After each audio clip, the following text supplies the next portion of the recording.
এইবাৰ হাইলাকান্দিত চলিব উচ্ছেদ অভিযান। ঘাৰমুৰা সংৰক্ষিত বনাঞ্চলৰ দামচৰা অঞ্চলৰ 522টা পৰিয়ালক গড় এৰিবলৈ জাননী জাৰি কৰিছে বন বিভাগে। সংৰক্ষিত বনাঞ্চলৰ ভূমি অবৈধভাৱে দখল কৰি ঘৰ সাজি বসবাস কৰি আছিল পৰিয়ালকেইটাই। সেয়ে এতিয়া ভূমি এৰি দিবলৈ জাননী দিছে বন বিভাগে। আমরা তো উচ্ছেদ করার লাগে 522 পরিবার মানে নোটিশ করা হয়েছে।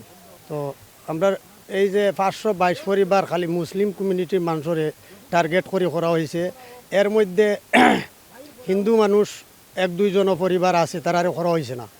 এর মধ্যে রাঙ্কল টিপরা আছে, এরারেও নোটিশ দেওয়া হয়েছে না। শুধু দামছড়া এই টার্গেট করিয়া মুসলিম কমিউনিটির যারা মানুষ আছে এরারে করা হয়েছে। উচ্ছেদৰ জাননী দিয়াৰ পাছতে সৰব হৈছে স্থানীয় বিধায়ক সুজামুদ্দিন লস্কৰ। অন্য জায়গায় দেওয়া হইব।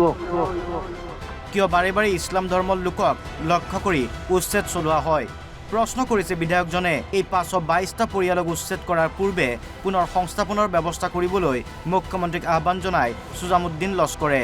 পুনৰ সংস্থাপন নিদিয়াকৈ কাৰো ঘৰত হাত দিয়াটো গ্ৰহণযোগ্য নহয় বুলি উল্লেখ কৰিছে বিধায়কজনে। আর আপনাদের মাধ্যমে আমি মাননীয় মুখ্যমন্ত্রী মহোদয়ক অনুরোধ করে আছো যে এই এরিয়াটো হয়েছে অসম মিজোরাম বর্ডার এরিয়া।